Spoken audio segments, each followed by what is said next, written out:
eletricidade ajuda a mover o mundo. É a principal fonte de luz, força e calor da vida contemporânea. Mas afinal, o que é a eletricidade? Quais são os fenômenos relacionados a ela? A gente vai entender isso tudo por meio de experimentos em laboratório. Vamos lá? Esse é o professor Cláudio Furukawa, do Instituto de Física da Universidade de São Paulo. Tudo bem, professor? Tudo bem. Em relação à eletricidade, como é que foram feitas as primeiras descobertas? Bom, as primeiras descobertas foram feitas há mais ou menos 600 anos antes de Cristo pelos gregos. E as primeiras experiências que eles faziam na época, né, eram através dessa resina que saía da casca das árvores. Se chamava âmbar. Âmbar. É uma espécie de plástico, só que natural. Então, o atrito, por exemplo, no cabelo, ele fazia com que o âmbar atraísse pequenos objetos, né? No caso, uma pena, que é bem leve. E o termo eletricidade vem dessa palavra âmbar em grego. Né? Âmbar em grego é elétron, e daí surge o nome eletricidade. Então, hoje, existem materiais mais simples.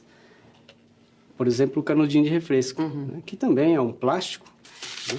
Então, nós vamos atritar e colocar, por exemplo, num suporte.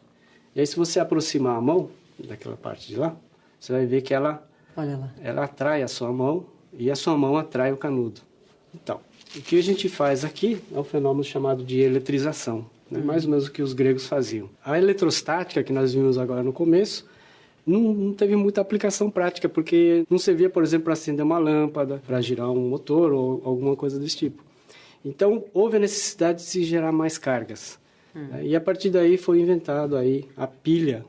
O termo pilha surgiu do empilhamento de placas de cobre e de zinco. Foi inventada por volta de 1800 por Alessandro Volta, e inclusive a unidade de tensão, chamada volts, em homenagem ao Alessandro Volta. Como é que faz para gerar uma grande quantidade de eletricidade? Os estudos para se produzir uma grande quantidade de eletricidade começaram com Ørsted. A experiência dele foi muito simples. Isso aqui é uma agulha de uma bússola, e a agulha da bússola nada mais é do que um ímã. Então ele tende a apontar para a direção norte-sul do campo magnético da Terra, que a Terra também é um grande ímã. E aqui eu tenho um ímã. E se você aproximar o ímã da agulha da bússola, a gente percebe que ele tende a se orientar com o campo magnético do ímã. Bem, Ørsted usou a bússola perto de um fio, e esse fio vai ser ligado numa pilha. Então aqui está a pilha, e nós vamos ligar aqui no circuito. Aqui eu tenho uma chave interruptora. Quando eu ligo, vai fluir uma corrente elétrica. Num sentido específico. Num sentido específico, exatamente.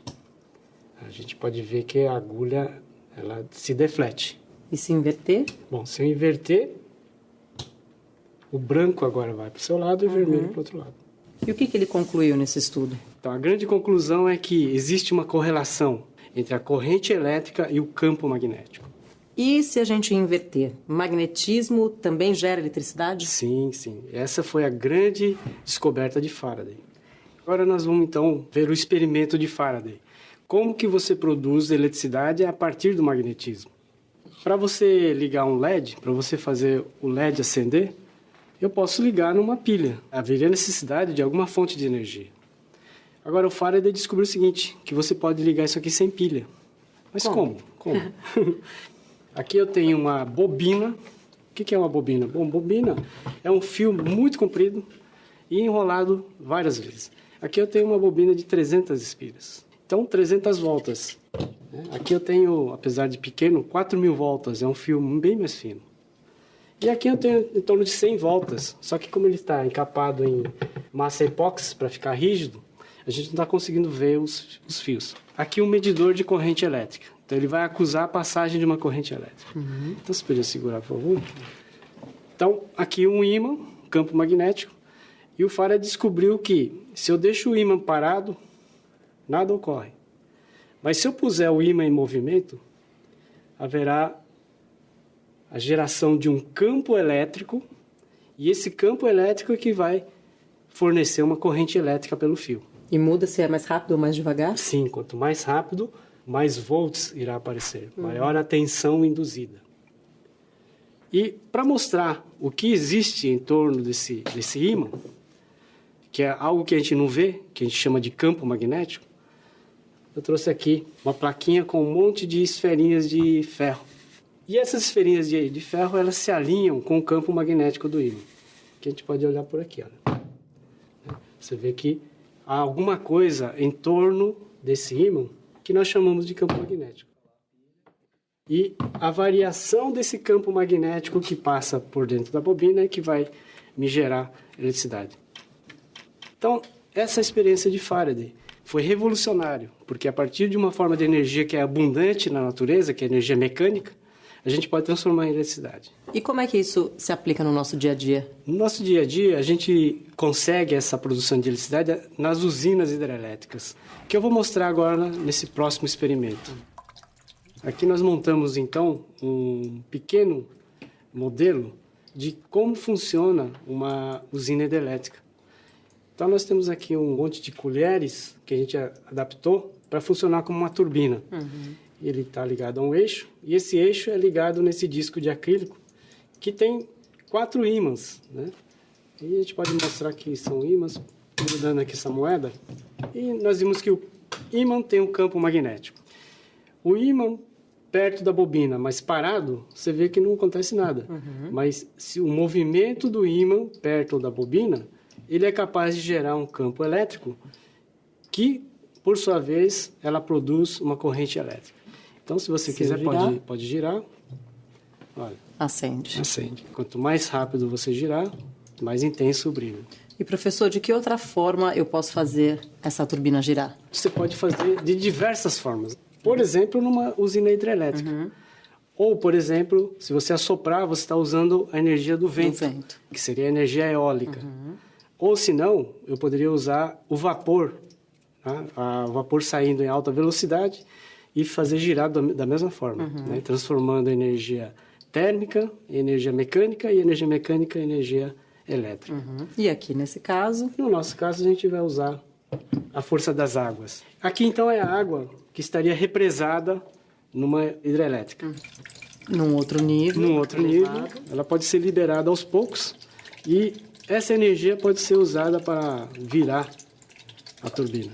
E a energia armazenada na água represada vai sendo transformada em energia cinética, energia de movimento, e essa energia de movimento sendo transformada em eletricidade por meio desse dispositivo que seria o gerador ou dínamo. Então, toda essa parte aqui faz parte do gerador. Quanto maior a altura e quanto maior a vazão, mais energia você tem na forma de energia elétrica. Professor, eu quero agradecer as suas elucidações e todos os experimentos que foram muito interessantes. Obrigada. Bom, agora que a gente viu o modelo em laboratório, que tal conhecer uma usina hidrelétrica? Vamos lá?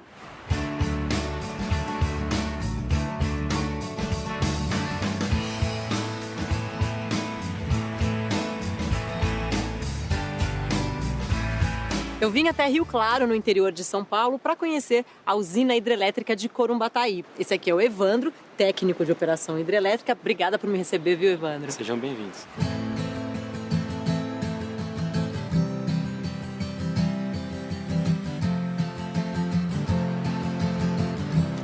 Então, Evandro, esse aqui é o rio Corumbataí represado. Exatamente, aqui é a barragem, a represa do rio Corumbataí.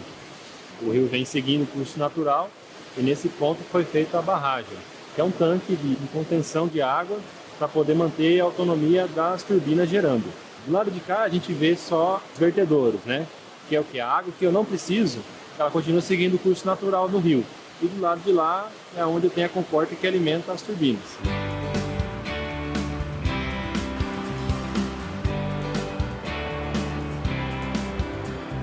Esse é o canal. Aqui a gente tem esse controle de vazão. A gente abre essa comporta para poder alimentar os dutos da casa de máquina. Quanto maior a vazão, maior a potência, mais energia gerada. É isso? Exatamente. Daqui essa água já segue direto para a turbina ou ela passa por algum outro lugar? Essa água ela passa primeiramente pelo tanque de compensação. É o último reservatório antes das turbinas. Aqui a gente percebe bem o desnível agora. O desnível do tubo aqui ele é maior para poder acrescentar mais energia da água dentro da turbina. Entendi. Então, deste ponto agora, a água segue direto para a turbina. Isso, e ela fica naquela casa ali? Isso, aqui é a casa de máquinas. Agora a gente vai para a casa de máquinas onde estão as turbinas.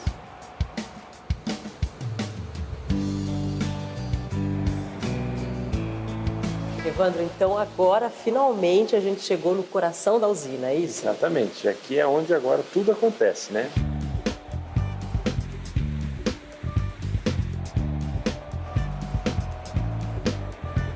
A água agora vai entrar na turbina.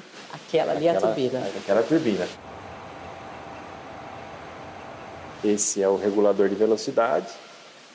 O rotor, com várias bobinas em volta dele. E o estator, que é onde é induzida a energia elétrica, onde é criada a energia elétrica. A água vai entrar pelas pás da turbina, com o movimento do rotor na velocidade correta. Existe um campo magnético que induz energia elétrica nas bobinas do estator. E a água, Evandro, que foi usada para a geração dessa energia, o que acontece com ela? Essa água ela retorna para o rio, ela segue o seu curso natural. Você viu então como funciona uma usina hidrelétrica. Mas existem muitas outras formas de produzir energia. O fundamental é que, de olho na preservação do planeta, o mundo moderno busque soluções cada vez mais limpas e renováveis. É a tecnologia, com o apoio da física, em busca de novas invenções.